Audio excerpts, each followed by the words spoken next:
Hey guys, Jester here. What in the world of Greyhawk is a Hatori? Well, I'm about to tell you. This is a Hatori right here. It's out of the second edition monster manual. Looks much like a crocodile, but it has fins as opposed to legs. And look at those teeth, folks. You do not want to mess with this thing. A Hatori, sometimes called the crocodile of the sands, are giant reptiles dwelling within sandy desert wastes. The Hatori's hard, knobby hide ranges in color from gray, white to red-brown and is virtually indistinguishable from stone. Hatori use this semblance to great advantage, allowing the wind to partially bury them beneath the sands so that a casual observer may believe he is looking at rock outcroppings instead of behemoths of the sands. So basically, you got this giant, and when I say giant, you've got a lesser and greater versions of these things. The lesser version is anywhere from 10 to 50 feet long, okay, normal croc size. The greater version is anywhere from 60 to 200 feet long. We're talking dragon-sized proportions here, guys. So just imagine freaking dragon buried in the sand, and you think it's a rock, okay? You walk right by it, all right? So, Hatori are shaped like overgrown lizards, save that their legs have evolved into flat, flipper-like appendages that they use in conjunction with their massive tails to swim through the sands with astonishing speed and mobility. Their speed is actually 15 for lesser and 12 for greater. So that enormous weight of the greater is going to slow them down in the sand. Okay, so that's why the lesser movement for the greater. When forced to travel upon something more solid, such as a rocky plain, Hatori move by awkwardly flopping and dragging themselves forward. So imagine a fish out of water. That's basically almost how they are. So that would be a great tactic if you are facing a Hatori, is if you have some kind of transmuting ability where you can transmute the sand into solid object, solid, like from transmute sand to rock.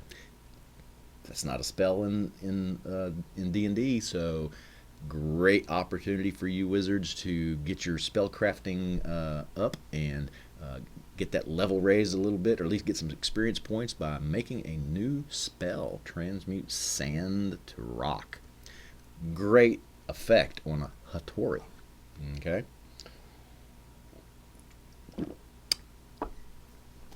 All right. Now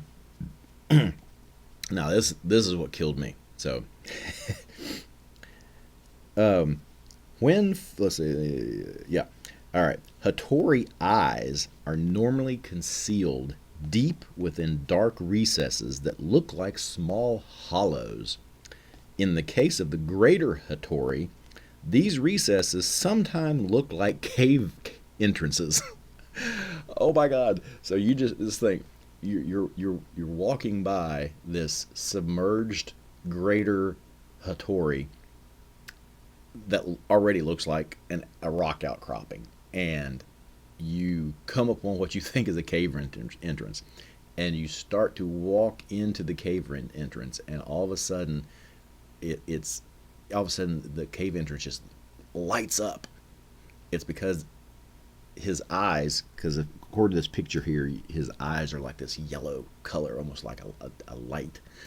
So all of a sudden it just lights up, and you're not walking into a cave entrance, you're walking into this creature's eye sockets. Oh my God, how big is this thing? Okay, so I mean, it's literally almost like in the movie The Hobbit, where Smaug just freaking, he opens up his eye and he is like, oh wow. Okay, so anyway, the only thing that can drive a Hatori into combat is hunger. Well, that's good. You know, you can't piss it off and make it mad. But Unfortunately, Hatori have voracious appetites, and food is rare in their home environment, so they never pass up an opportunity to make a meal out of a passing traveler, or even an entire caravan.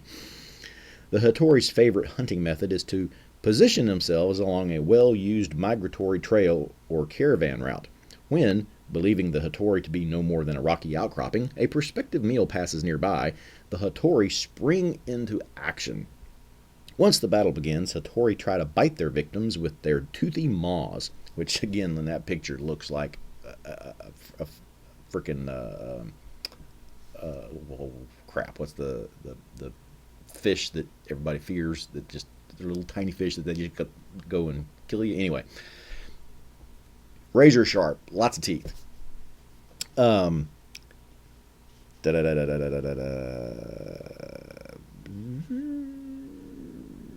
Okay, yeah, try to bite their victims with their toothy maws. Greater Hatori swallow man-sized victims whole on a natural attack roll of 20. Such victims suffer 1d12 points of damage per round from the crushing and acid effects of the digestive tract. Swallowed victims cannot escape until the Hatori is killed, for the muscular action of the esophagus prevents them from climbing out of the throat. Hatori use their bony tails to lash out at anyone attacking from the rear, or to attack fleeing victims while simultaneously trying to eat someone else. Lesser Hatori can swallow whole only opponents of kinder size or less. Now, I don't know what kinder, K-E-N-D-E-R, means. I even looked it up in the dictionary, and it's not even in the dictionary. So I don't know if that's a root of the word kin, meaning like-sized. So that means if they can only swallow whole prey that's 10 to 50 feet long or in size. I don't know what kinder is. If you know what kinder is, please put it in the comment section, because I didn't Google it. I just looked it up in my actual dictionary and wasn't there. So anyway, experience points earned for defeating a Hatori depend upon its number of hit dice. So basically here you've got your hit dice for a lesser is 1 to 5, and that corresponds specifically to their size. So a 10-foot Hatori is a 1 hit dice. A 50-foot Hatori is a 5 hit dice. So anything in between, 20 foot's 2, 30 foot's 3, you get it. Same thing with the greater Hatori. Their hit dice is 6 to 20, which corresponds to their size of 60 feet to 200 feet. Okay, so the experience points is going to vary accordingly. Anyway, alrighty, let's see here. Habitat society. Hatori live in the sandy regions of large deserts. Because they are constantly searching for food, however, they tend to be found near migratory paths or along busy caravan routes. They stay in a productive area until food becomes scarce. Hatori grow very slowly, thank God, at the rate of only 1 foot per year, but they keep growing throughout their lives. They accumulate hit dice at the rate of 1 hit dice every 10 years. Therefore, young Hatori of 1 hit dice are usually 10 feet or less in length and 10 years old or younger. Hatori of 2 hit dice are between 10 and 20 feet, and so on. Females care for their hatchlings until the young reach 50 feet in length, or 5 hit dice. This is the only time when they are commonly encountered in groups, for adult Hatori are solitary creatures. Again, thank God. Female Hatori accompanied by hatchlings seldom exceed 10 hit dice, for they generally stop bearing young after their 100th year. Every 10 years, male Hatori and young females without any offspring migrate to the center of the desert. Here, the males engage in ferocious battles to win the right to breed with the females. Although no civilized man has ever witnessed these mating rituals, certain desert tribes speak of a time of thunder when mountains die. I can imagine. These legends may refer to battles occurring during the Hatori mating season. Ecology. Hatori eat anything, though they cannot digest gems or magical armor and weaponry. These items tend to accumulate in their stomachs over their long lifetimes. Hatori have no natural predators, save for each other at mating time, though it is rumored that certain kinds of dragons have known to attack smaller Hatori in times of hunger. Legends speak of a hidden Hatori burial ground where ancient Hatori go to die. If such a burial ground exists, it certainly abounds with gems and magical armor. So just think about that, folks. Dragons will not even attack a greater Hatori. I mean, come on. That tells you right there what you're up against. I've never encountered this thing. Bug. I've never encountered this thing. I've never put it in any of my games as a DM.